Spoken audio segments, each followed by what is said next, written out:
Okay, welcome to week 2, module 2, I should say. Hope you guys are keeping up and doing okay. So at this point in the course, you should have done your introduction, read the syllabus, done the attestation saying that you've read the syllabus, introduced yourself to the course, and more importantly, I want to make sure that you've had a chance to get your environment set up in VS Code and that everything's working there. You can prove to us that you've done that by submitting the Hello Doctor assignment. And then also you should have done the binary work. This week we're going to switch over and get a little bit more in depth and in detail with variables. I know that one of the prerequisites for doing this class was you've done some sort of Python programming course online before you came here. So some of the stuff might be a review for you. So the first couple of weeks here we're just going to be doing a little bit of review from the courses that you should have done online. Those were to make sure you've got sort of a basic footing on programming. We're going to do a little bit of review just to make sure that you understand the high points. So that's going to be the weeks 2 and 3. Then we're going to start getting into some actual applications and use cases after that. So this week we're looking at variables, data types, and their use cases. This is the content for it. Click on it here to get it. And again, if you see the hashtags or the pound signs or whatever you want to call them, that just means that this is been developed and meant to be used in VS Code. So you can just copy and paste this whole thing and put it over in VS Code, and that's what we've done here. So this is where we're starting from. This is in the app.py. If you don't have that one, again, you can just go to File and New File. File, New File. And then just paste it in there and you can see it. Okay. So now that you've got your applications running with the Hello World or Hello Doctor application, you've seen just the very basics of how to do some printing. But this week we're going to go a little bit more in detail. We're going to talk about how we can do variables. Anytime we want to create an application, not just for the clinical world, but any application really, it's really important that we keep track of pieces of data in order for application to work. We use data for a lot of reasons. We do it for when a program runs like this, like Python, it's going to execute from the top to the bottom, meaning it's going to execute lines 1, 2, 3. It's going to go in order. It's going to read each line, do what it says, and then once it gets to the bottom, the very last line, the program's going to terminate. So it goes top to bottom sequentially. When we're doing that program, in order to get a lot of logic and smarts in there, we're going to want to be able to conditionally execute pieces of code or conditionally skip chunks of code, which is what we'll learn about next week. But to do that, this week, we need to create what are called variables, which are pieces of data that we store in memory.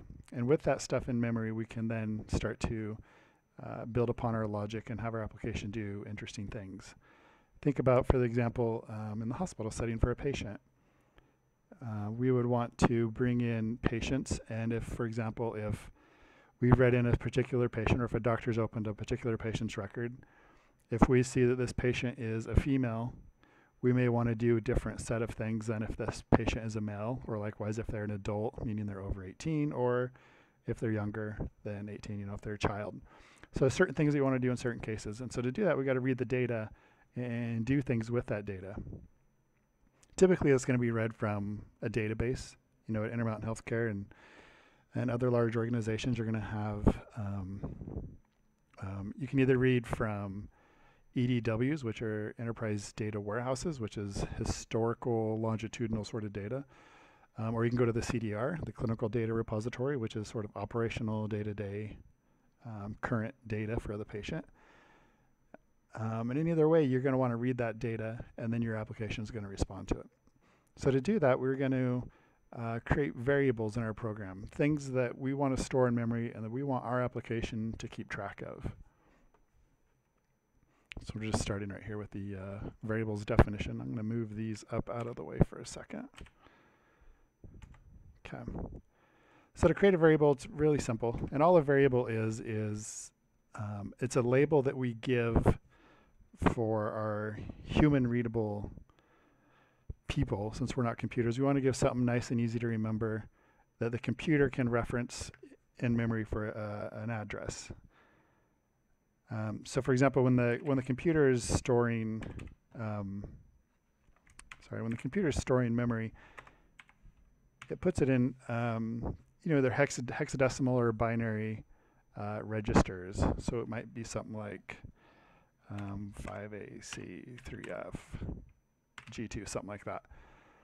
And this isn't very helpful or useful to us. We're not going to remember that long address. All right, because we're going to say go to that address and store something in it, like the number 2 or the patient's age or whatever it is. And we're not going to remember what that big long address is. So instead, we create variables and we give them pretty little names. And instead, we can say something like the patient age. And the computer knows when we say patient age, it is actually that whole long address right here. So all we're doing with variables is we're giving it pretty human readable sort of names instead of these long hex strings and memory address. So the idea with last week, we talked about binary, and hopefully if you've gone through that content already, you have a good idea of what we're talking about when we're talking about these memory addresses and these registers. So for example, if we're going to store a patient's age of, let's say the patient is 82, right, we would convert that into binary. We would then take that binary representation, put it into a spot in memory, and then that spot in memory gives us this little, right here, this little like memory address. And all we're doing is we're saying, give it a pretty little human readable name that everybody can understand. Okay, so that's what we're talking about with variables. There's a few conventions we use in Python for defining variables. Typically, we want to use all lowercase letters, and then we use an underscore to separate words. There is a couple exceptions to that, which we'll talk about a little bit as we go down here further, because you'll see some of those exceptions.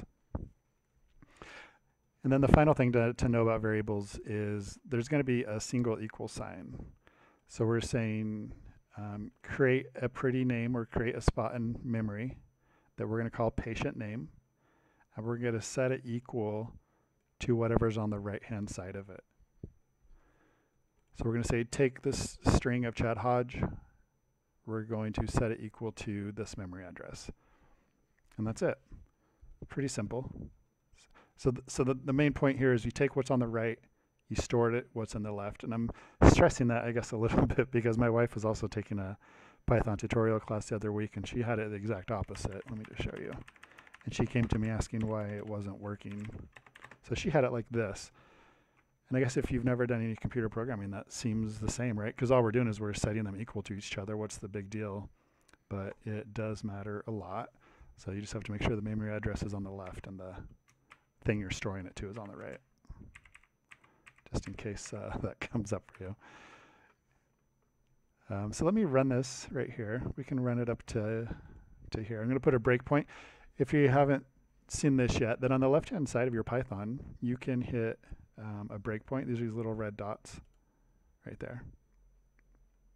And when you run your code, when you go to debug, you can hit start debugging or F5. It's going to try to execute your code. And when it does, it's going to turn yellow and stop right there so you can see what's happening. And then we have a little bit of control over here where we can step over it. And now we can see we have a variable called patient name. It's right here, up if you wanted to see it there. And then we've set it to Chad Hodge. And then we're just going to print it out to the screen. And then we're also printing out the memory address. So this ID function is all that does is it's a Python method where you give it a variable name, and it tells you what spot in memory it's stored. So we can see right here, the string Chad Hodge is stored in this memory address 74554.368.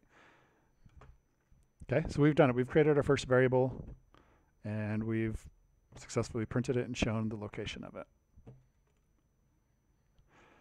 So that's the most basic way you can do a variable. We'll talk about the different types of data types here in a second. But just to show you, when you're defining variables, there's a few different ways you can do it. What we've done here is just set a single variable to a single value. If you wanted to get fancier, there's this notation here where you just separate them by commas. You're saying create a variable called age, one called weight, and one called height. and then you set them to the, what is this here in order. I also wanted to show, if you hover over a variable name, you can see off to the right after the colon, it'll say the data type of that variable. In this case, it's str for string on this Chad Hodge. On the age, it's showing that it's an integer.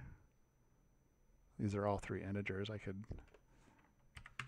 do something like this. And now when I hover over them, you can see that now the height is a float. We'll talk about those in a second, the different data types. I just wanted to show you that if you're not sure what sort of data you're dealing with, you can hover over it and it'll tell you. Okay.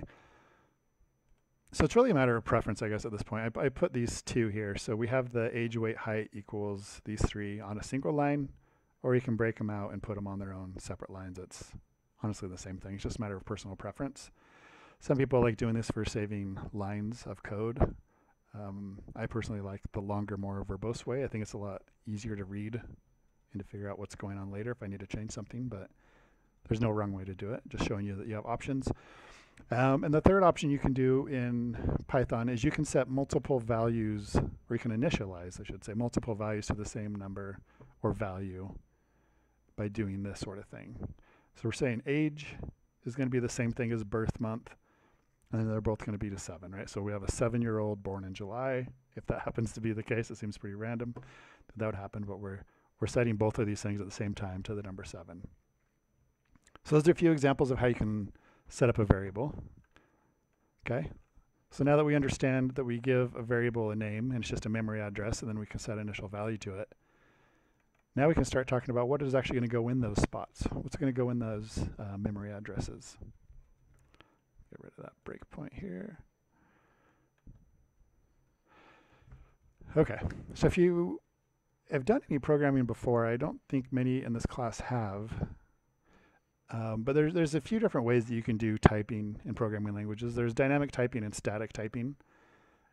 Most of the older language, not older, most of the more established languages, I guess, like C++, C#, and Java, they're going to use static typing, which just means you need to give the type of the variable up front, which would look something like this, what I've highlighted here. And we do that in those static type languages because that directly corresponds to how much space in memory gets reserved, meaning we know that an integer takes, for example, 32 bits of data. Or we know a Boolean takes 1 bit of data, right? So we do those to allocate memory ahead of time, and then also to not allow different values to be stored. So for example, here, if I set an age as an integer data type equal to 32, in the other languages like C# and Java and C++, it won't let you then go store a different type of data in there. It's going to check it first. So I can't go store a string of somebody's name in there because it's expecting an integer of somebody's age. Okay, but with Python, we don't have those specific issues. It uses what's called dynamic typing. And so the only difference here is that the type of data we're storing in there gets determined at runtime, meaning when the program is actually executed, whereas the other languages I talked about do it in compile time, meaning I've written my code, I hit save, and I compile it to send it out to other people. Right there, it's going to be doing a lot of checking. So it's just a matter of when it does the checking. And I think for beginner programmers, and for, you know, maybe if this is your first language, the Python way of doing it is a lot easier, although there are some consequences downstream if we do it poorly, but shouldn't be an issue here. So the idea here is Python's going to be a little bit more forgiving, I guess, than the other languages are. And so like I've shown before, if you wanted to know what the type of data we're storing is, you can just hover over it and it'll tell you. In this case, it's an integer. There's also a function that you can type, or you can enter, called type. And again, just like we did up here with the ID, right here, we have this method called ID. We give it an object, we give it something, and it tells us the memory address. There's also a similar thing called type. We give it a data type, and it'll tell us if it's an integer or a string or a Boolean or whatever the case may be. So let me just show that really quick. So we're here on age. It's set to 7, which was a lot right here. Again, we set age and birth month to 7. And right when we passed over it, it print out to the screen right here. So it says that it's a class of type integer, or int. Python's an object-oriented language, which is why you see this prefix of class. We'll talk about that a lot later, several weeks later. So you don't need to worry about that. What we need to worry about here is that it's just showing us that it's an integer. And that's something you can do as a programmer. If you don't know what kind of data you're dealing with, you want to do some sort of check. Since it's not a strongly typed language or a statically typed language, if you want to know what kind of data you're dealing with, you can just say, what's the type right there, and it'll tell you it's an integer or a string or a float, whatever the case may be. Okay. Okay, so let's talk about the actual specific types of data, the data types that we can choose here in Python.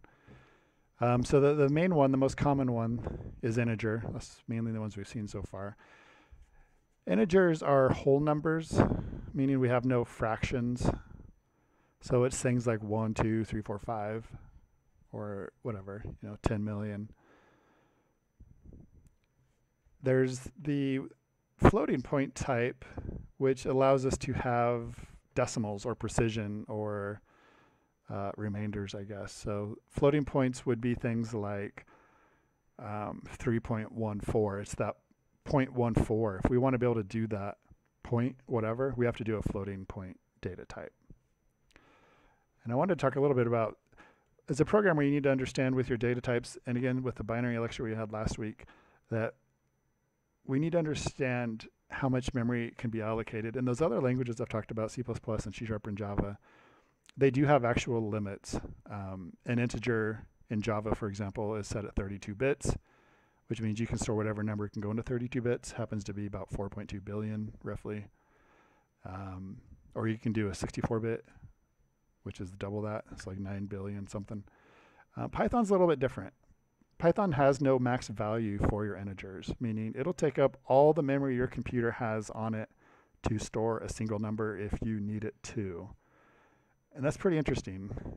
I can't imagine a example where you'd need that, at least nothing I've ever faced yet. Maybe in some severe scientific computing scenario you would need that. But just know that there is no practical limit to the number you can store of an integer. There is, however, a practical limit to how precise you can make a decimal point.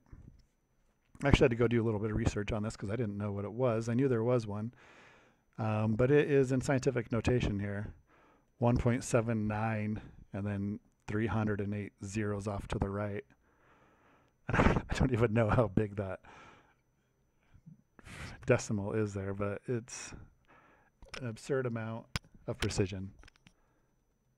And if it goes anything over that, which I can't imagine you would, but if you do go anything over that precision, all it's going to show is infinity, or INF. It just means it doesn't know what to do with it. You're asking to store too big of a number, and it types INF. So that's just the case you would need to know if you're using floating points. The other most common data type is Boolean, or a bool, B-O-O-L. It's short for Boolean. Booleans are just the 1 bit, if you remember, a true or false, a 1 or a 0. And when you're setting Booleans, you're going to set it equal to true or false, and the first letter on those is uppercase. We'll show you those here in a minute. Just showing you the types of data. The next most common data type we have are called lists. These other types up here that we've shown, these are going to store a single value. For example, integer is going to store like an 8. A floating point is going to be like 8.25. A Boolean is going to be a true or false. Lists are the first data type we have where we can store groups of thing or collections of thing. So now for example, think of the use case where we're trying to keep track of, let's say, like lab results for a patient. They got their hemoglobin A1C. They're keeping track of their blood sugar, right? And they've done it multiple times. So we want to keep track of the whole series of their blood glucose numbers over, I don't know, the month or the year or the week or the whole lifetime of the patient, right? So we want to keep a whole list of those. So it would be like 7.1, and then we could have 8.3. We can group all of those together in these lists, and we'll show you some of that here a little bit later. String is the next most common data type, probably the single most common data type. Strings are just lists of characters. So you can see here that we have lists of things. A string is just a list that lets you store characters in it, like an A or a B or a C, or even an 8, whatever you want. Just a list of characters. That's all a string is. And then the final data type. This isn't, these other types up here, these are native data types, meaning they come for free with Python. They're given to you. You don't have to do anything for them. There's a really common data type that you're going to need to know in doing assignments or just doing any sort of real world work, and that's date time. It's right here. Date time is really common, and honestly the main way for representing dates. There are other ways of representing dates that are just integer based, where you keep track of ticks, millisecond ticks since a certain thing, but the most common way is with date time. And so with date time, it's just going to be something like, what's the month, day, year? That's the date, and then the time would be hours, minutes, seconds. And so it just keeps track of, again, sort of a list of integers and numbers, but they have a specific meaning tied to them. And to get to these date time functions that we're looking at here, you have to do some importing. And so I have these up here at the top. I kind of threw them out of the way here. Anytime you need to use code that wasn't written by you or that's open source or that other people want you to use, you have to use this import statement at the top of your code. I'm importing a couple here for this demo, for this example.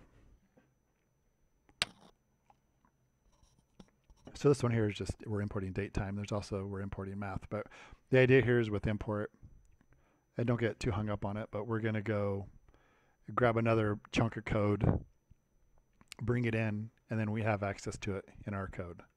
So we're just sort of able to leverage the work of other developers or other people who have gone ahead of us. So I wanted to do, get rid of this breakpoint. I wanted to run some of this and just show you what the date time stuff looks like.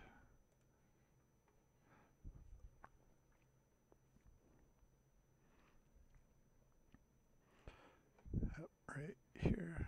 Okay, so now you can see right here on this bottom line. So I just printed out the datetime.now, and you don't need to worry about the syntax or all that stuff. I'm just trying to show you this is another data type that we can use in our class. And all this is showing is the year, month, day, hour, minute, second, and then the millisecond. And you can do some things, using this datetime class and library, you can get a lot of other functionality. So for example, if you just want to grab the year, like I did here, we did date time, now grab the year, and then it's showing right there, just 2019. Or if you wanted to set a specific date and time, that's honestly the most common thing you're going to do. For example, when you're reading data out of the database, like you're going to grab a patient's date of birth, for example, right? So it'll be like July 28, 1985. And you're going to want to convert that into a date time, and then you want to do some operations on that. And so this is how you would do sort of that stuff, and it shows right here. I didn't set the hours, minutes, and seconds, so they're defaulting to zeros, which is midnight, right at midnight. Okay, so those are the basic data types. We're going to be doing a WebEx later at the end of the week. Yeah, later at the end of this week. So if you have any questions about these data types or coming up from the assignment or whatever, we can talk about them. Okay. And so then I wanted to show just a few sample pieces of data here, and all we're going to do is we're going to print what the type of them is, just so you can have an idea, so you can see what this stuff looks like when we're working with it. Okay. So we have a 3.99, and so the fact that we have a decimal means that it should be a float, and here it is. You see it's printing out that that's a float. Right here we have a true, capital T. You can see that that's a Boolean. Now we just have the number 11. You can see that's an integer. I wanted to just throw this in here to see if it would trip you guys up at all, but we have Chad in double quotes. You can see right here that's the double quote, and it says that that's a string, str. And now I did it with the single quotes for the Hodge. And you can see that that is also a string. I wanted to point that out. We'll talk more about strings here in a minute. I just don't want you to get confused when you see a single quote versus a double quote. There's reasons why you would use one or the other. And then finally, I wanted to show you this one. We talked about lists up here. And it uses this square notation, this bracket notation. And so to do a list, we just create square brackets. We put in our pieces of data, and we just separate them with commas. So in this case, we have a list of 4 items. And you can see when I do the type of it, it says, sure enough, that it's a list.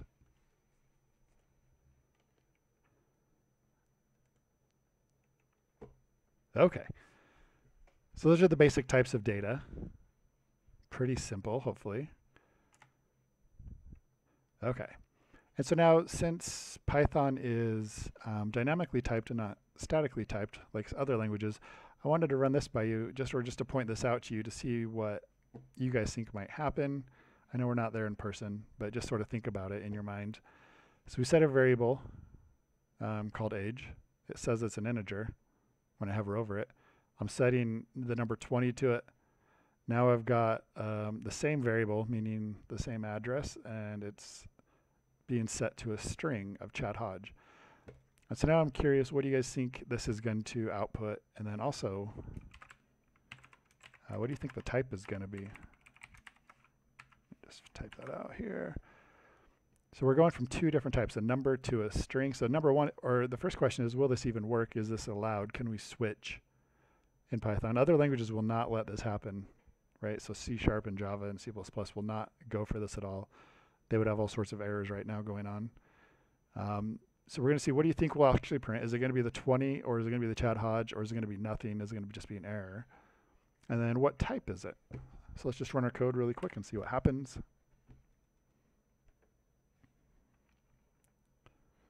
Okay. So when we print, we get Chad Hodge. The reason we get Chad Hodge is because this is the last thing to store there. So it does originally get stored as a 20, but then we go ahead and overwrite that with the Chad Hodge. So it gets stored as a string. And now when we check the type of it, right here, it's a string and str. Okay. So even though we originally started as a number, we overwrote it as a string. And so I wanted to point that out as some of the power that you can get out of Python.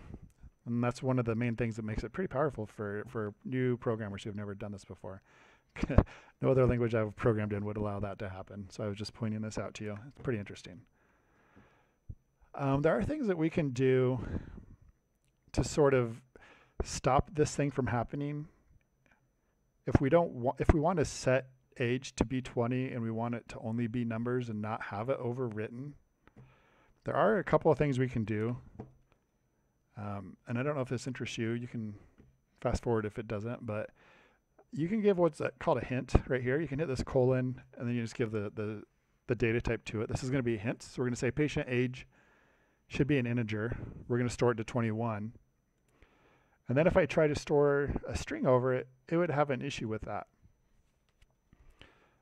But we're not having any red issues or lines right here. Let me just run this code and show you. Python by default will let this happen. Even though we're saying it should be an integer, it doesn't really care. Right? It put out Chad Hodge instead of 21, even though we gave it a hint. And the reason is we need to change our linter. Right now we're using PyLint by default. You would need to change your linter to MyPy. Yeah, MyPy. So you'd have to go into your settings and change that to MyPy. And then if you did that, changed your linter to MyPy, then this whole line 100 would turn red, and it wouldn't let your code run. And if linter is a new word for you, if you don't know what a linter is, just know that it's a set of rules and logic that this VS Code is using to know that if your code is well formed or not. It's looking for syntax errors, and those rules are codified. They're written in code. We're using PyLint. Other developers have written other linters that check your code for syntax issues and follow sort of different rules. You can go download and pick which one works for you, whichever one you're most interested in. And so the one I'm talking about now is it's called MyPy. So you're welcome to go do that if you want. For this class, we're not going to do it. I just thought you might be interested in knowing that that was option available to you.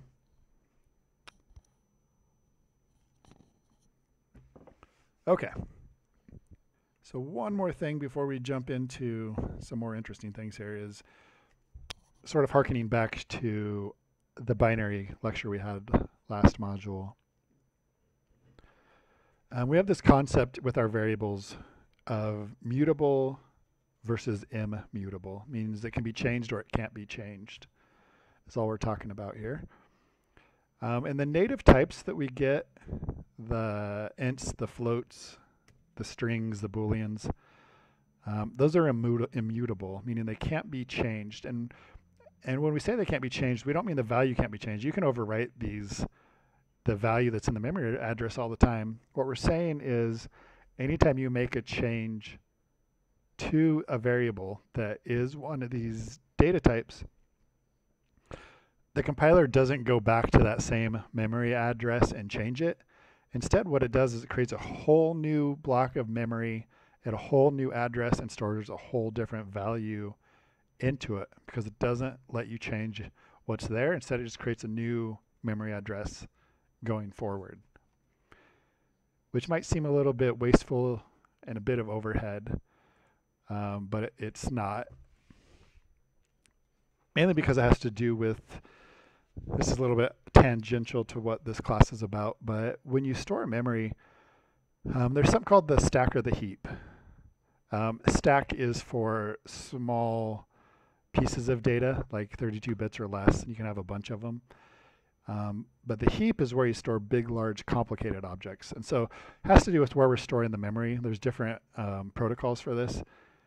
And when we're dealing with these small little bits of data, it's actually a lot quicker just to start new memory addresses and get rid of the old one than it is to go update and work with the existing ones over on the heap. So there's a reason for it. It's beyond the scope of this class. But I wanted to demonstrate that a little bit here. So I'm going to put a breakpoint here and show you, and I'm going to run this code. I'm just hitting F5 if you're wondering how I'm getting this to come up. It's the debug right here, start debugging F5. And then these little commands here, I didn't really talk about them, but if it stops at your red breakpoint right here, this red line, it'll turn orange. You have a few options you can do, and what I've been hitting is F10, this step over.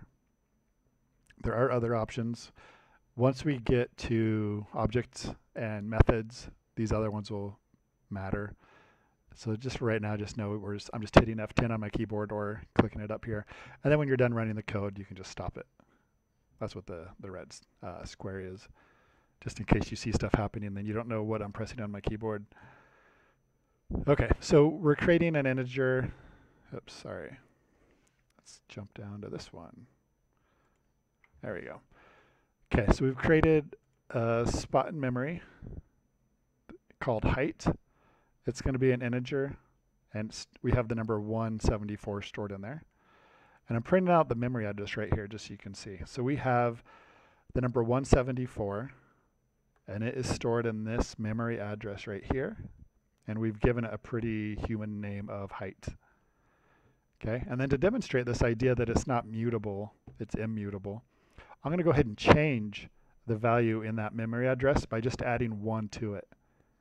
And when I change it at all, for whatever reason, you'll see, because I'm going to print out the memory address here again, that it's changing on us.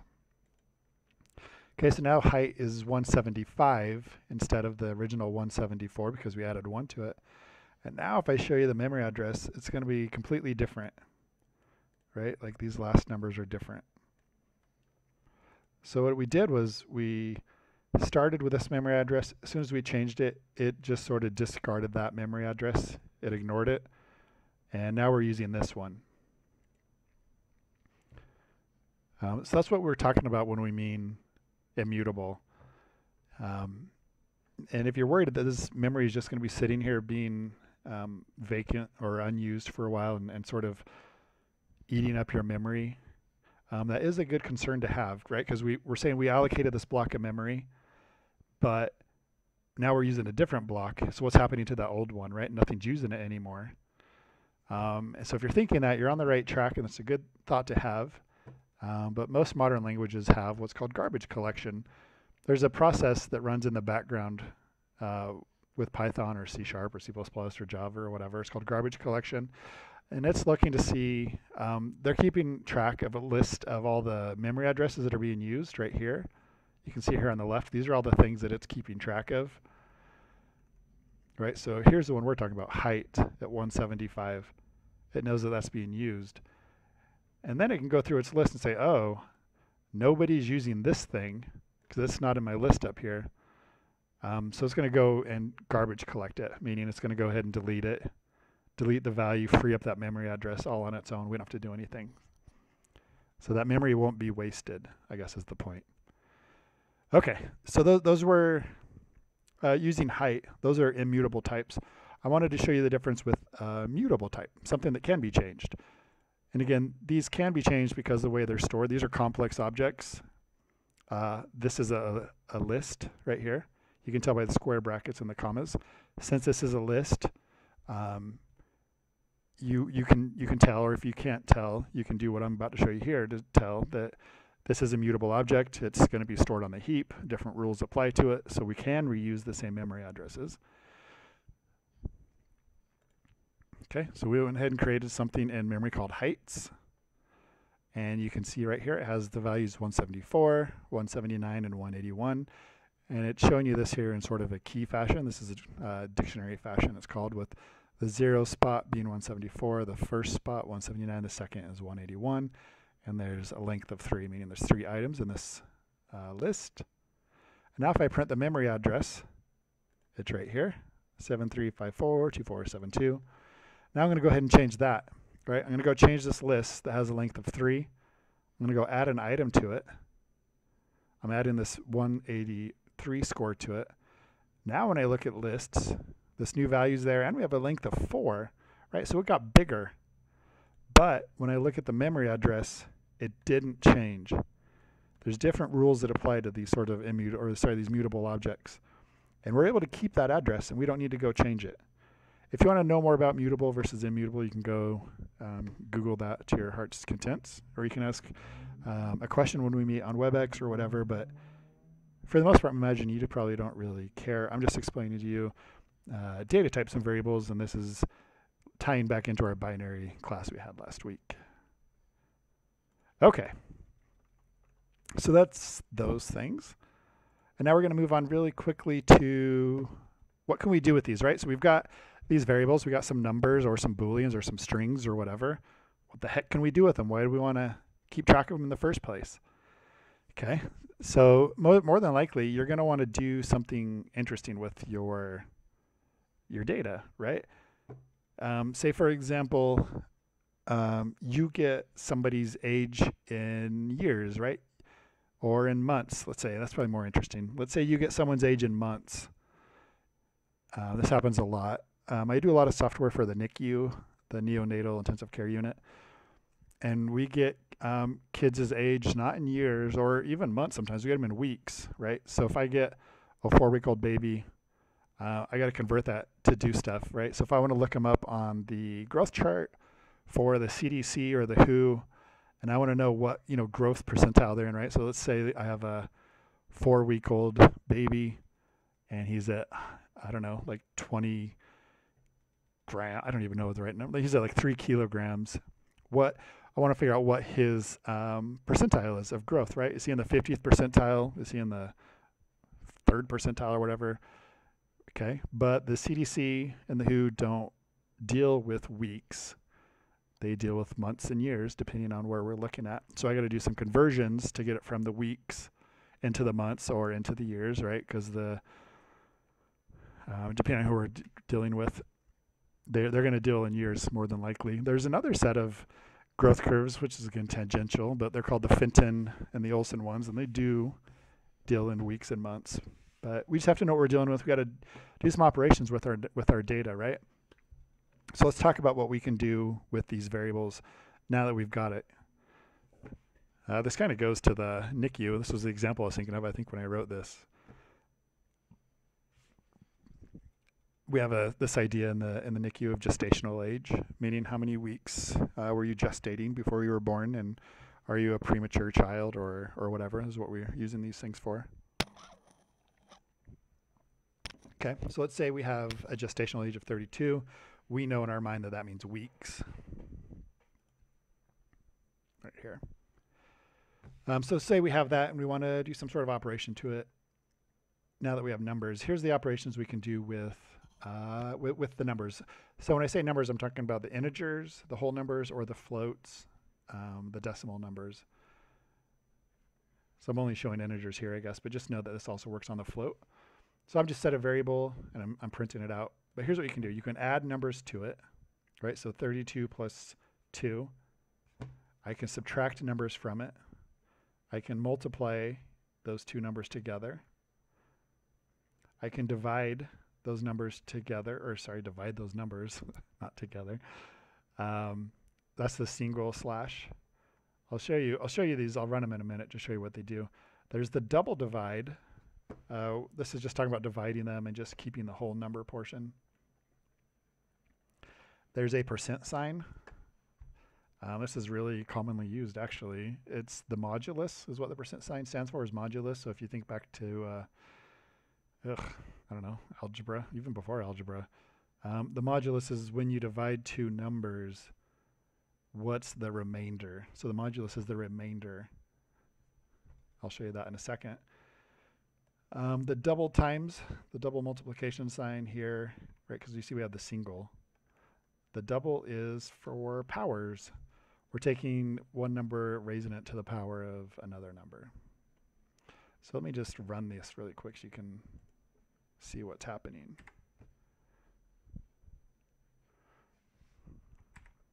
Okay, so we have this gestational age. It's set to 32. You can see over here the same thing. I'm printing it on the screen. It's 32, sure enough. Okay, so now we can add to it. I'm going to take 32. I'm going to add 2, right? It's set to 34. I just updated over here. I'm going to print on the screen just for you to see again. It's right here, 34.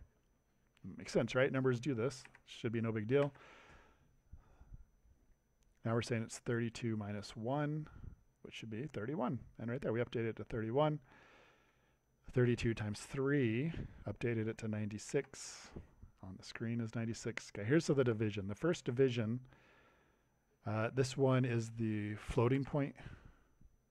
So we have a 10.666 repeating. Okay. The second one, the double division sign, showing it right here, is just the whole number portion of that. So it's just sort of a shortcut saying, I don't care about the remainders, just divide them equally and tell me what the number is. Okay. So it sort of dropped off all that trailing stuff. There's cases for why you'd want to use that. The percent sign, like I said, is the modulus, or the remainder. So you might be a little confused by what you're seeing here. So it shows 2.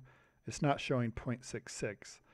And the reason it's showing 2 is because 3 divides into 30 10 times evenly, and then there's 2 left over, right? So that's all it's showing, right? It goes into 10 evenly, but there's 2 left over. So the modulus sign is showing 2. Okay, now we're going to do the power.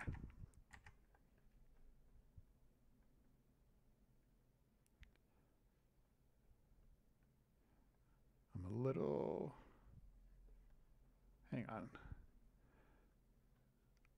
Oh, I didn't set it back. Okay.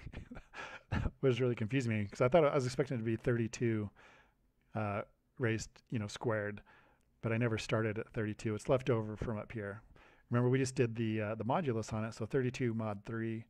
We had a remainder of 2, and so this kept that going. It's saying, all right, 2 raised to the 2 is 2 squared, which was 4, and that's what it shows, right? I was just a little confused because all these other ones I started with 32s. This one I didn't start with 32. Okay, and then another thing I just wanted to show you here. So those are the basic operations. All of these you saw, these 5 or 6 things. Those are the basic commands, right? The plus, minus, multiply, divide, power, a couple other little flavors there. But one of the most common things we do in programming is just adding 1 to something. We'll see later next week when we start talking about loops. or if we're just reading data or whatever, just about the most common thing I want to do is add a 1 to something else. So I just wanted to show you the quick little way that you can do that. So let's say we start with the gestational age of 4.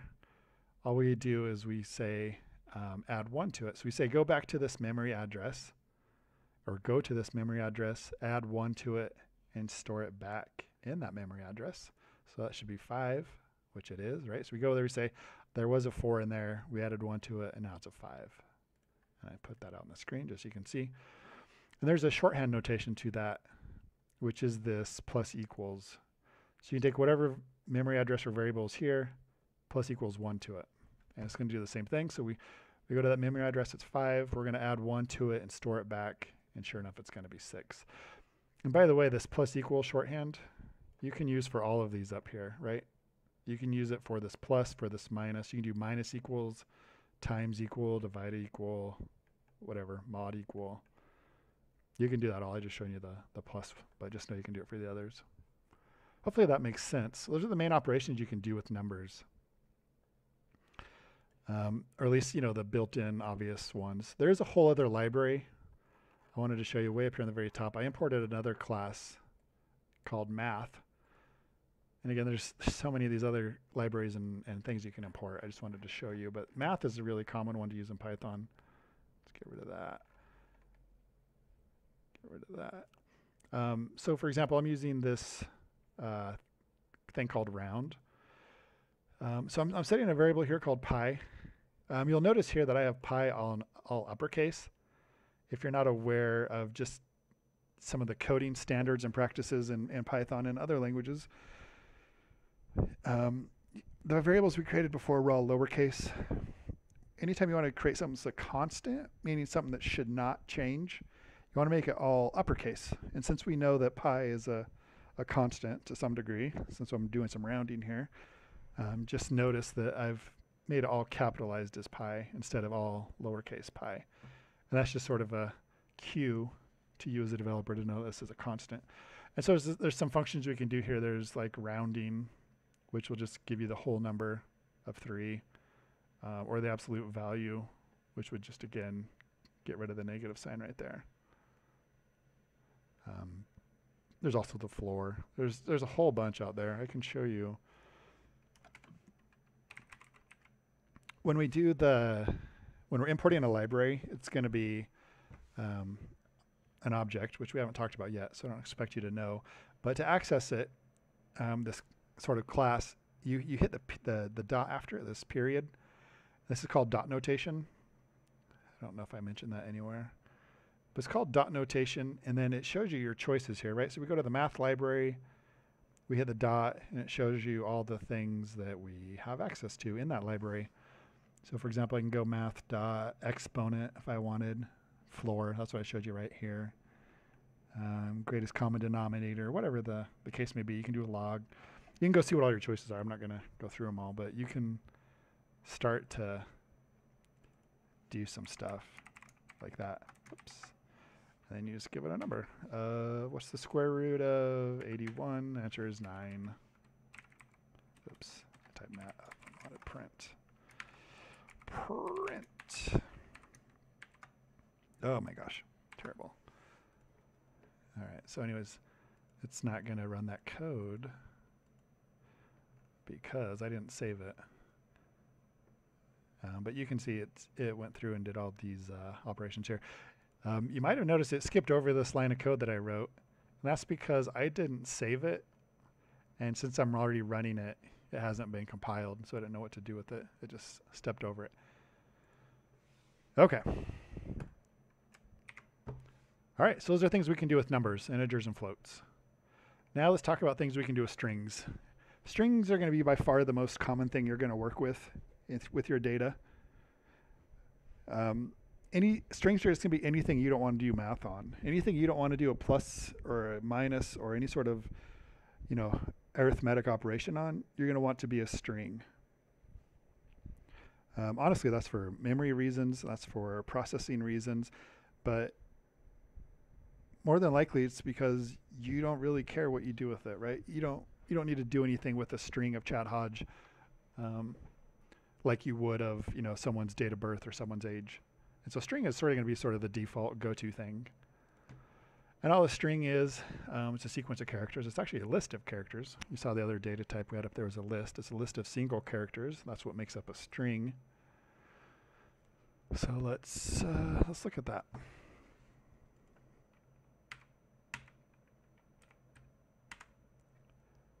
Let me pull these over here. Let me save that. I'm going to put a breakpoint right here. Make sure I don't have any other breakpoints up there. Nope, we're good. Okay, so we've seen strings before.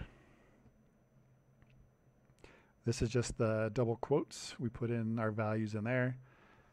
And now we have patient name set to Chad Hodge. Not a big deal.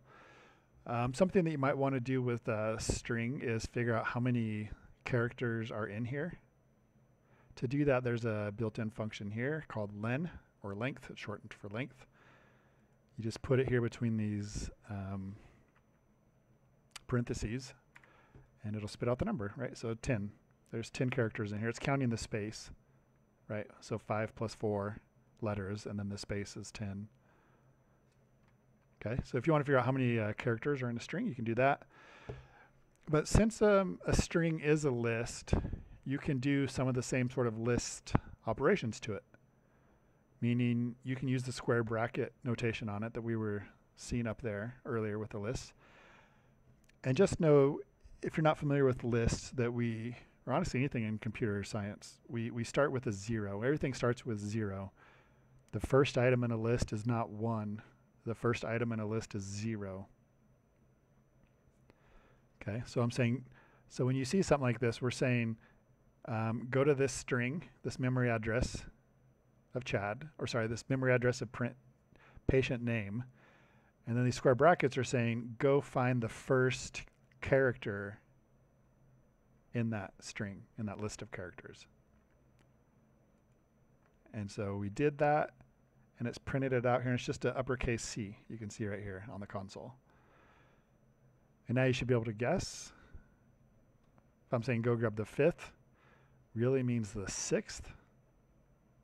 Because again, it starts at 0, and that should be the capital H.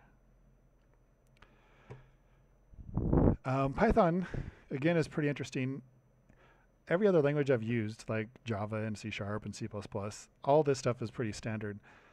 You can do all the same sort of stuff in those languages one way or the other, but Python is the only language I've dealt with that gives you the idea of having a negative index. Because right here, these are all positive numbers, right? We're saying start here and go forward to the first one or to the 5th one or whatever, to the end of it. Python actually has negative indexes, which means you can start here and go back 1, which is what it's going to do here. So with that -1, it's going to print out the E because it went backwards 1 spot. I don't know if that's super helpful to you, but it's interesting to me, and I thought you would like to know that. So let's say you've got some data loaded. You got it from the database, or you got it from a file, or the user gave it, input it into the system, or whatever the case may be. A really common thing you'd want to do is to do some string slicing or some substring finding, I guess. You want to see if there's a smaller string inside of a bigger string. I guess the first thing that comes to mind is probably not super practical, but if you take the bioinformatics course, you'll know that, like, if you get like a genetic sequence of A, T, C, or G, right? You got the genes there, the proteins there. You can get these big long sequences, and they might be looking for, out of this whole string of like 1 million of those, are looking for like 3 or 4 of the same things, right? They want to find all the occurrences of, what is it, A, C, G, or whatever the case is. So we can do things like this to go find one string within another. Or say you have a clinical note from a doctor where he's annotated or narrated or dictated some note. It's like 10 pages long. You just want to go really quick and scan through that note and say, are there any occurrences on there of HIV, for example? Does this patient have HIV? You want to just really quickly go search for HIV. So that's kind of the idea of what string slicing is. There's a few things I'll show you here, but that's kind of the idea. Actually, that'll come up a little bit later. But the idea here is we're trying to find little subsets here in that string. So this first one here is taking again advantage of the list functionality that strings have. But this time, instead of just saying a single number like a 0 or a 5, we have a colon in here.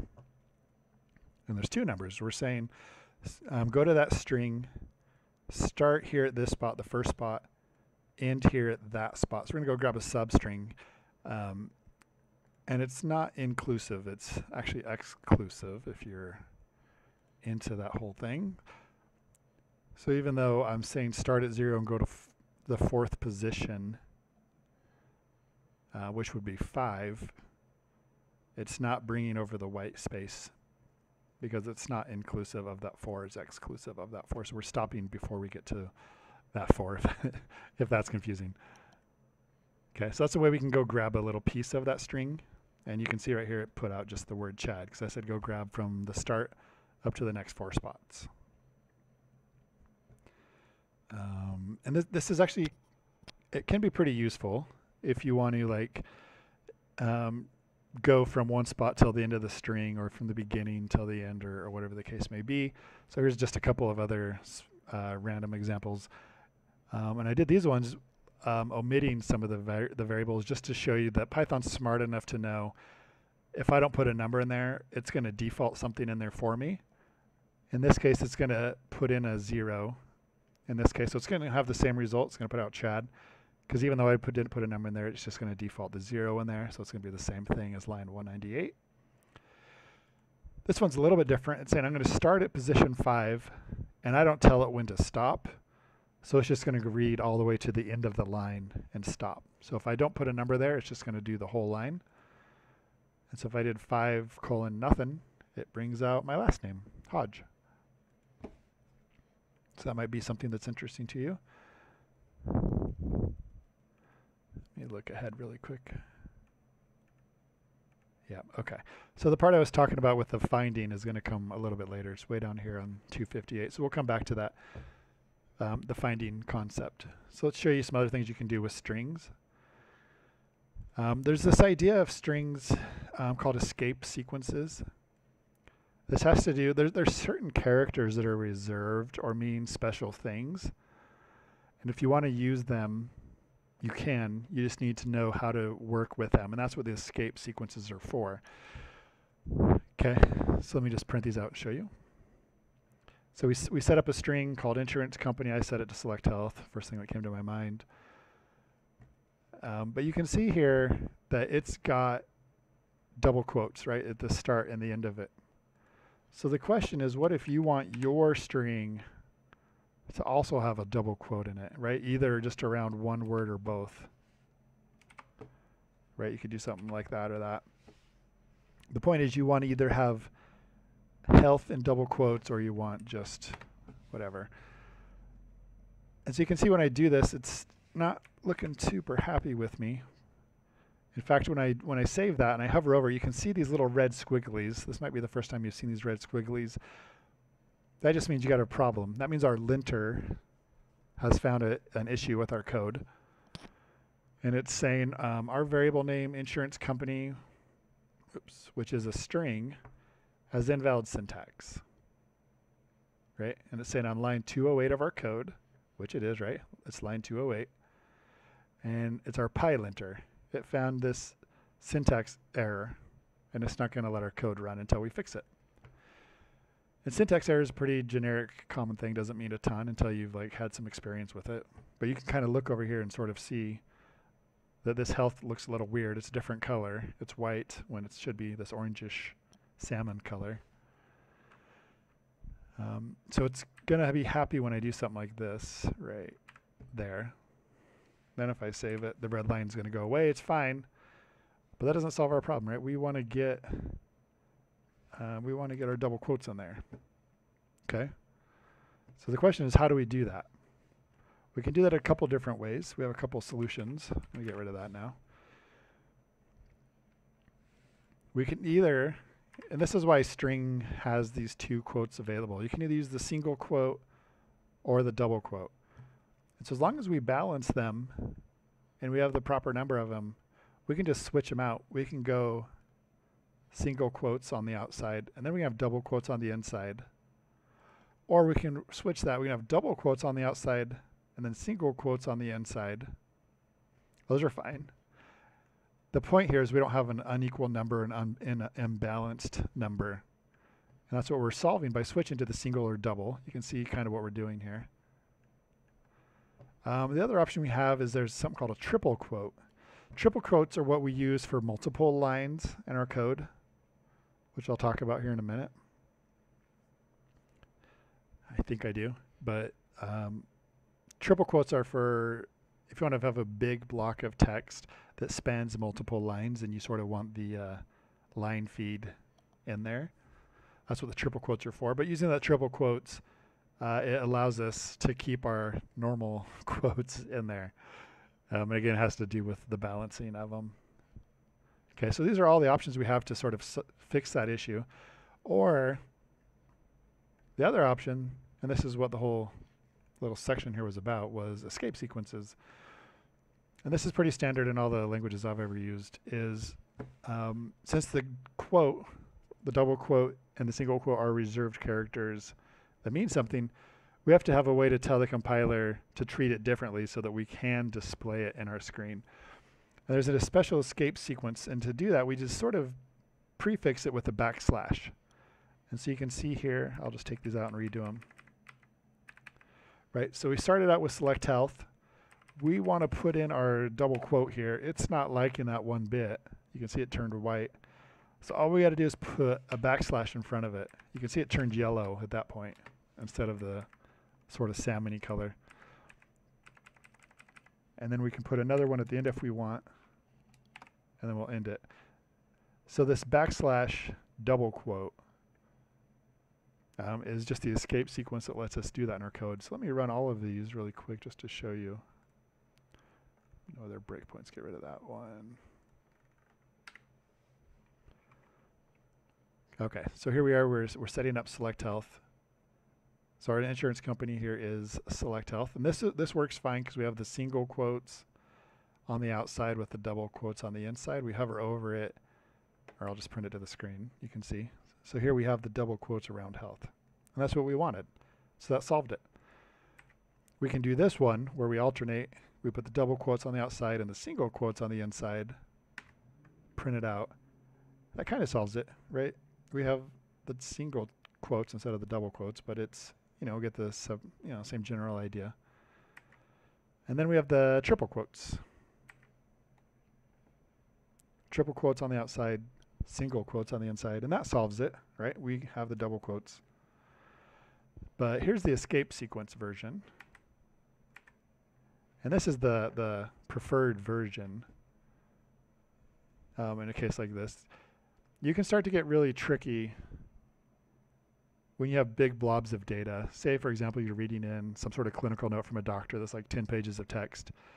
And if they have double quotes in there, it starts to get to be a real nightmare to sort of try to balance these to make sure you're using double quotes on the inside or single quotes on the inside, whatever, you don't want to be worried about what the doctor's doing. So either you want to use these triple quotes where you can just put whatever you want in there, or you can put these backslash escape sequence in front of it, and it gets you the result you're looking for. And so this isn't the only thing that you can escape, right? We're escaping, that's what the escape sequence is here, the double quotes. There's other ones we can do.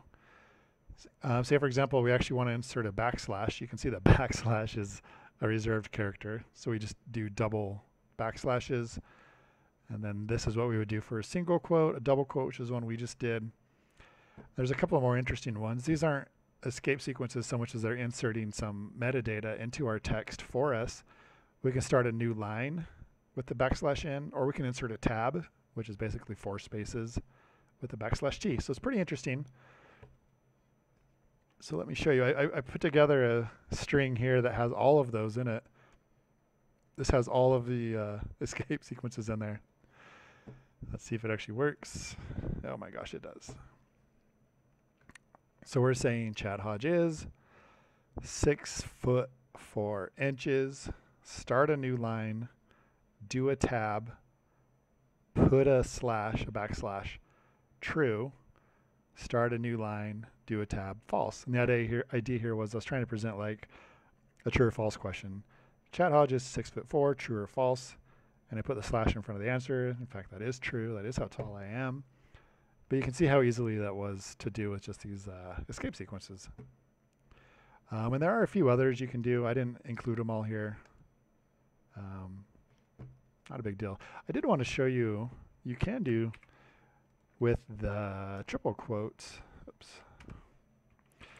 Some of the stuff sort of gets 1, 2, 3, 1, 2, 3. I'm going to just copy this whole same thing in and show you what it would look like.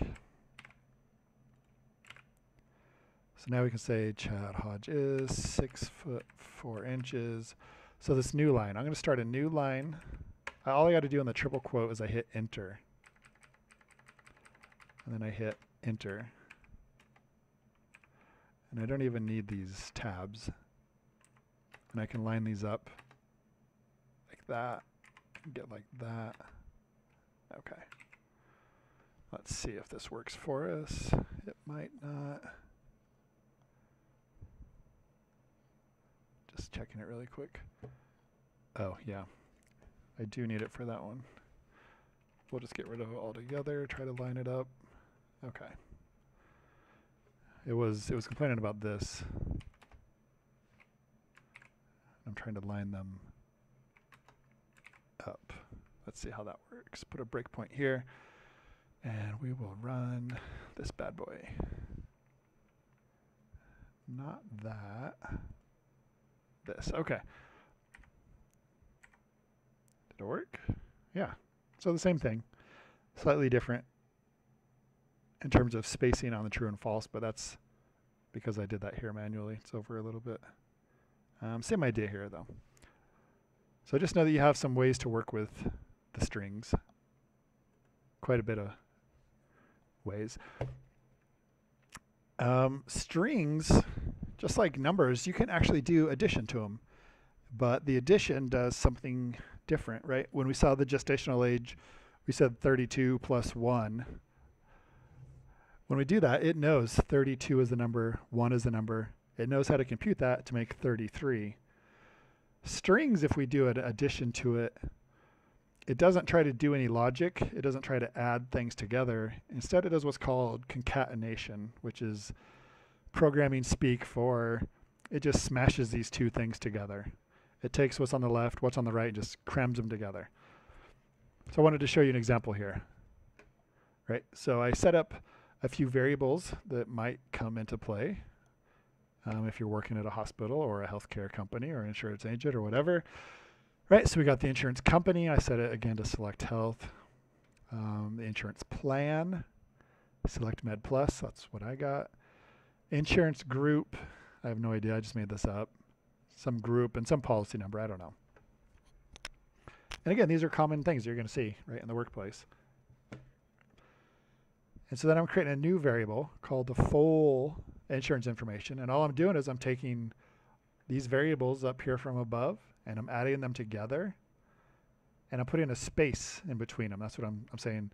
Take that plus a space plus that plus a space plus that plus a space, blah, blah, blah, blah, blah, right? Until I get the whole thing. So let's run this bad boy, see if that works. And now if I hover over, or if I just print it out, it does, right? So I'm able to do addition on strings. It's just that it's not doing any smarts. It's just cramming all these words together into a bigger one. So there we go. All those words are put together, right? Does that make sense? That's the way I prefer to do it. I tend to gravitate towards the verbose way, the longer way of doing things. So I think it's easier to read. But just know that it's not the best practice in Python. They prefer you do the formatted strings approach. And so I just wanted to show that to you here, so you can pick which way you want to do. There's no right or wrong way. You won't get docked any points for doing it. It's all about personal preference. So the same sort of thing. I'm storing to the full insurance information in this formatted string. And to do that, you just type an F. It could be lower or upper case. It doesn't matter. And then you put it in a string, which see starts here with a string. And then anything in there, you put in these curly braces. You put whatever variable or expression in there you want. And so that's what I'm doing here. I'm doing insurance company, insurance plan, policy, and group. And so if I do that, oh, I didn't print it out to the screen.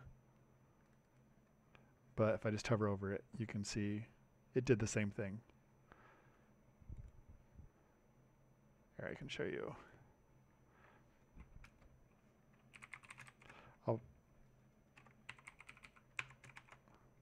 We'll do that, but also I'll show you, here's just another one.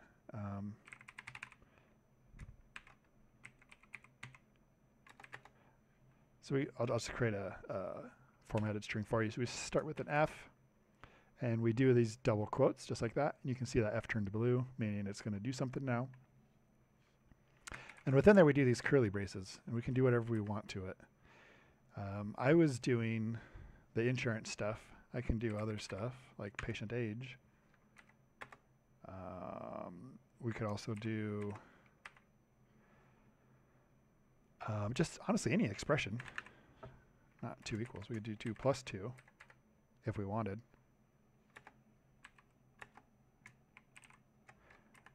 And then we could separate it differently, and then we could do, I don't know, just age. It doesn't really matter. Or we could do just age divided by 2. What's the remainder of that? Okay, and then I'll just do print patient ages. Okay, so let's put a breakpoint on these guys. I just didn't want to skip over the formatted string too quickly for you. Okay, so now we printed it out to the screen this time, and you can see it's the exact same thing. So it's up to you whichever way you prefer, that way or this way. And here's the one we just whipped up to just this second, and I'm going to print that out to the screen. So it's Chad Hodge 4-0. I put this in here just to show you. I was just putting spaces in here between them. I didn't have to put a space. I could have crammed them together, or I could have done like a dash or whatever. It's a formatted string. So however you want to format the string is up to you. So they're pretty powerful stuff, though. I just wanted to show that to you.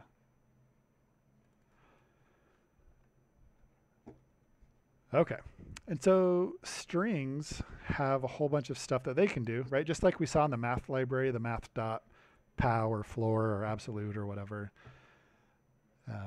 Strings also have things that they can do, really useful things, right? If you're searching through doctor's notes and you're searching for HIV, for example, presumably the doctor typed it in all uppercase since it's an acronym, capital H, capital I, capital V. But they could have typed it in lowercase, lowercase h, lowercase I, lowercase v, or they could have done a mixed case, right? Uppercase h, lowercase I, whatever. And so you can't go, finding strings within strings is case sensitive, right? The casing matters. An uppercase h will not match on a lowercase h, even though to us as humans they look the same. Remember from our binary lecture in ASCII, we convert those to ASCII. They're different numbers, right? Like an uppercase H might be number, I don't know, 115 in ASCII. It's not, but it might be. And a lowercase h might be an 82 in ASCII, right? So they're not going to be the same. They're not going to be equated. So the string gives us a bunch of functions we can use to sort of try to force things to be how we want to compare them. And again, we'll get at those through the dot notation that we saw with the math library, but this one's for strings. I can do patient ages. Hang on. I'm worried I didn't pull in the right libraries here. Let me run this and see, just to see what happens when we get here. I may not have imported everything. Nope, that worked. Okay, it wasn't showing me my dot notation for some reason, which is frustrating. Grr. I'll try that again here in a second. I just want to show you. So there's things like dot upper. So here was the original string, right? Select health is sort of normal cased. This is what it looks like. I converted them to all uppercase, or I can convert them to all lowercase. I can do title case, which is just what you would imagine. All the first letters capitalized, all the subsequent ones are not, which doesn't quite work for the select med, right? It has sort of this camel casing going on. Something else we can do is strip. Strip takes off white space both before and after things. I purposefully put in some white space just to show this. Right, so right here in Select Health, I have a couple of 2 spaces. I actually can't really see it here other than knowing it's not all the way to the left. And so when I call the dot strip, it's going to remove all the white space. And so here you go. Now it took away the first 2, and now it's all the way over here to the left because there's no white space there. Yeah, there's a lot of stuff we can do with strings. And so it really matters, right? If we're pulling in data from a clinical note, we got to make sure that it's all in a case that we care about, or we ignore case, or whatever the case may be, right? Whatever the scenario may be. And so there's a lot of functions for that. And there's so many more that you can do in strings than just what I'm showing you here.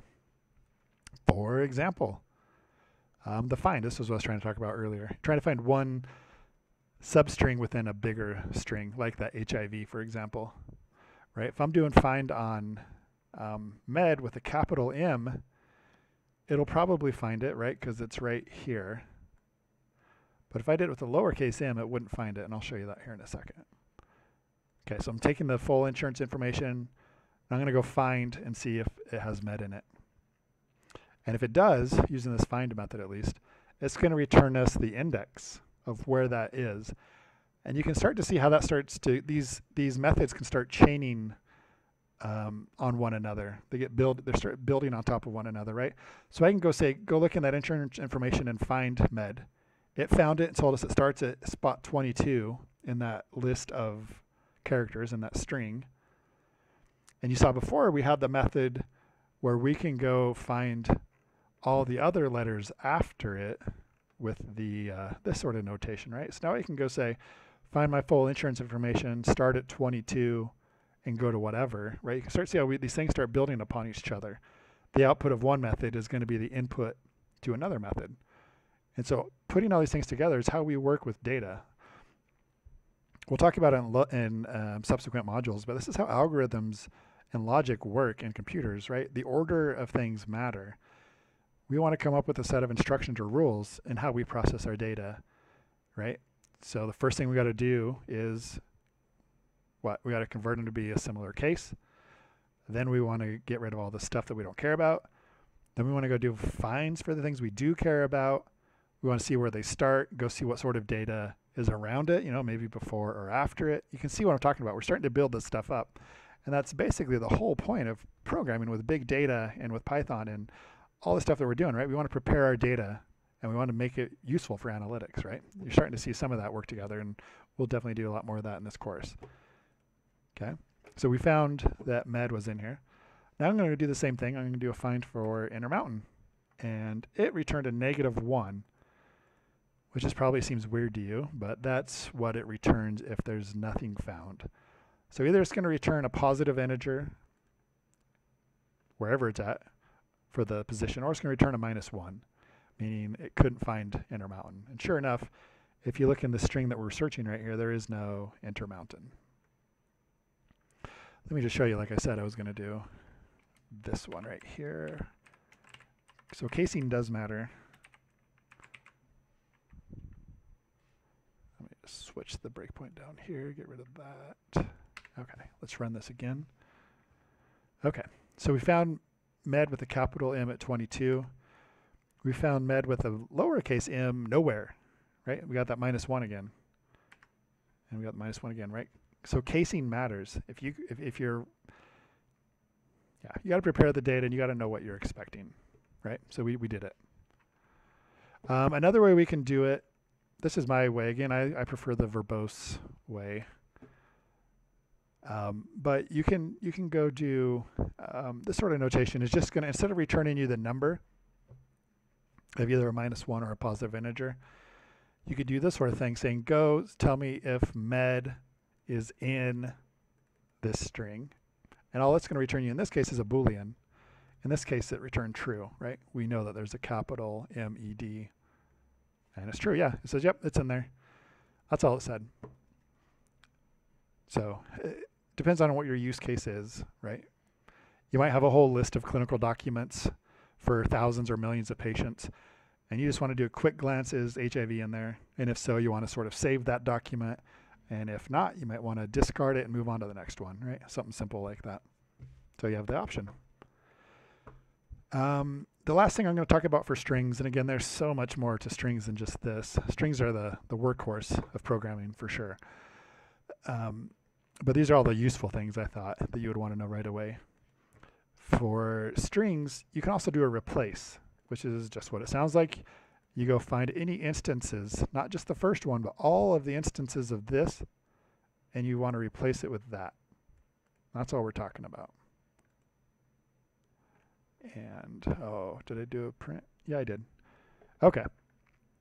So I had select health, select med plus, and I went and replaced all the pluses with premium. So now I have select health, select med premium, right? So you can go do that, replacing, right? And just a caveat here. I don't know if it's obvious to you, but in dealing with variables, you have to save the results of the work that you're doing in the computer memory somewhere, like this, right? I'm saying go format this string and save the result of that work into this memory address. None of these last dozen lines that I've done do I save the work. I'm doing the work, I'm converting it to upper, but I'm not storing it back into memory, which means I just throw it away. I do that work and then it's gone forever. We never have access to it again. So if you did want to do that, I just wanted to make sure we're all on the same page here.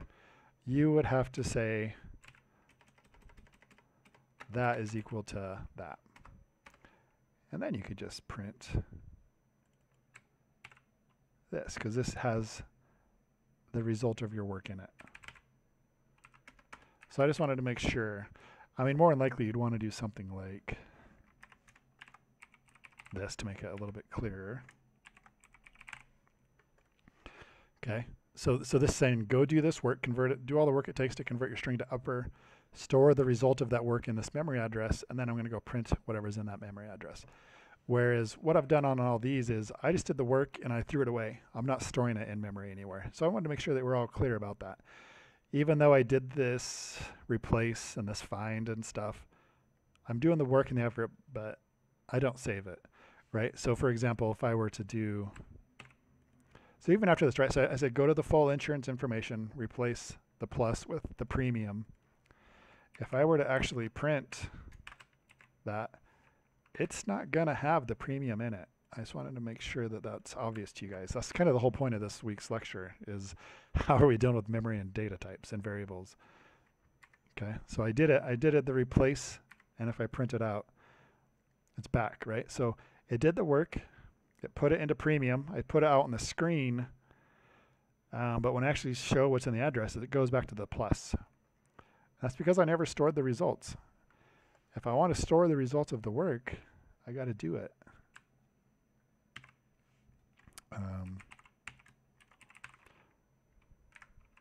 Something like this. We'll say premium version is equal to that. Okay, so now let's go save it and do this bad boy. Okay, so now we go to that string, we do a replace, store the work, right? So there it is, premium. And now I can print it, and it's there. Now I have access to it. I can use it anywhere else I want. Okay, so that's strings. And we have just a couple more things to talk about. I know this is probably a long video for you. Let's just yeah, just almost done. So you can see that we have all these data types, just 4 or 5, not a ton, at least of the native types. There's a ton of objects and data complex types, but for the ones that we get from Python for free, the ones that we've been talking about today, there's only like 4 or 5 of them. The strings, the ints, the floats, the bools, the list, those sort of things. It's probably going to be really common that you're going to want to convert data from one to another. And this is an example I put together. Running this Python program, we can ask the user for data. We can ask them to enter data And when they enter data, we can grab it, store it in memory. But every time we do that, it's going to be in a string data type. And we can't do math on strings, right? We can't do raising things to the powers or dividing by strings. Instead, we're going to take some of that and we got to convert it to an integer or a float or whatever. Then we can do our mathematical operations on it. So I just wanted to put together a quick little demo of that. Let's see if this actually works. Okay, so right here we're saying input, meaning we're going to grab the input from the user. I'm giving them a prompt here saying I want the user to enter a person's age in years. And that's what's happening right here. You can see here at the bottom, enter age in years. I'm going to type in 21, and I'm going to hit enter. And when I do, control comes back. Oops, I did that on accident. Control comes back to us. You can see that we've stored the 21 that I entered, but what it stored was a string, right? You can see we have the quotes around it, the single quotes. And we can't really do math on a string, right? Let's try it. Let's see what happens. I'm kind of curious. Let's see what happened. Yeah. So strings, you can do, again, like I told you, we can do concatenation and other things on strings. It just doesn't work the same way that you think it's going to work because we're not working with numbers, right? We did the concatenation earlier where we did the plus. We just smashed them all together. Strings can also do this multiplication, which is why it wasn't throwing in an error. All it's saying is it's going to replicate this string 12 times. So age and month is just 21 printed 12 times. That's not what we wanted, right? I'm trying to get someone's age in months, not their age repeated 12 times. So we got to do some converting for that. It's actually pretty funny to me. So we have, this is a different example, a better example that fixes that. Okay, same thing. We're going to ask the user to enter in the age in years. I'm going to type in 22 this time, just to be different. You can see here we got age 22. But now I want to actually do some mathematical operations on it. So I got to convert it into some sort of number. I'm choosing integer. I could have done a float or something else. So I'm going to convert it to an integer, then I'm going to times it by 12. Now if I look over the age on months, it's 264. And it's an integer, not a string. So these are the options that you're going to want to use for doing that. This is going to come in a lot. Anytime you read data from a database or from a web service or even from a file or from an Excel spreadsheet or whatever the case may be, it is always going to come in as a string. And as a programmer, it's your job to convert it or to cast it to the type of data that you do need. So just like I did this, I wrapped that memory address with the integer and I put it in the parentheses. Right, that's this one right here. I have the other options. I could have converted it to a string, which doesn't make sense in this case. But I could have done a float, a character, a Boolean, and there are a whole bunch of other options. But this is casting, right? So we got to make sure we're working with the right type of data. And then now that we're talking about Booleans here, there's this right here, right? You can convert things to Booleans. I wanted to talk about them just for a minute, and then I think we're done. Yeah. So Booleans came up when we talked about binary last week. All a Boolean is a single bit of data in memory. And you know a single bit can either be a 0 or a 1. And we use that for almost all the logic we're going to do in programming. All logic in programming comes down to Boolean. And it comes down to either a 0 or a 1, right? Is the switch off or on? Is it true or false? And so Boolean, we can convert things over to Boolean. But I just wanted to point out there's this concept in Python. A couple other languages like Java has this, or JavaScript I should say, has this similar concept. It's called truthiness, which I think is interesting. So in normal languages, or other languages I should say, not normal, 0 is always equal to false, and 1 is always equal to true, right? So if you ever get a value, piece of data that's 0, it's going to be false. If it's a 1, it's going to be true. There's lots of data types, and when we're trying to convert from one data to another, this idea of truthiness comes into play. And it's equating not just 0, but pretty much the absence of data as being false, and everything else is going to be true.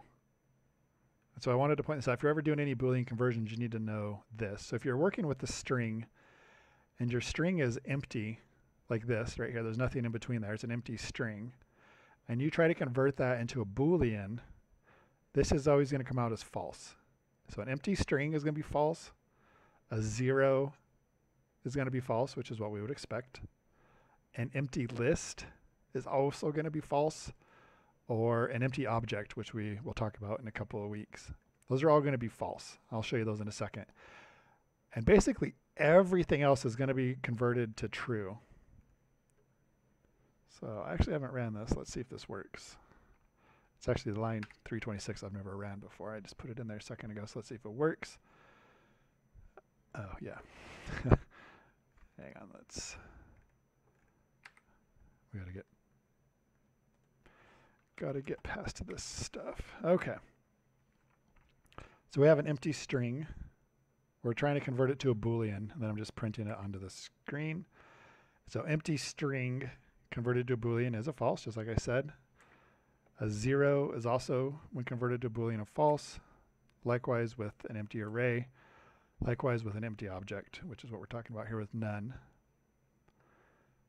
And everything else you try to convert in Boolean is going to be a true, right? So a C, a 2, a non-empty list, and then an object. Okay, so when we're talking about conversions in Booleans, I wanted to make sure that you were aware of that in case you see any weird issues. Okay, so that's all the material that I had for variables and data types. In this week's assignment, there's going to be some things to do with you as the student trying to figure out what sort of data types and operations are going to be possible with just some clinical data like this, for example. So think about in your mind what you want to do with this data, meaning are you going to do any calculations on this data, or are you just going to display it on the string? Are you going to have to do any searches within that data? And so how would you define these as variables in your code? And that is where we'll pick up next week.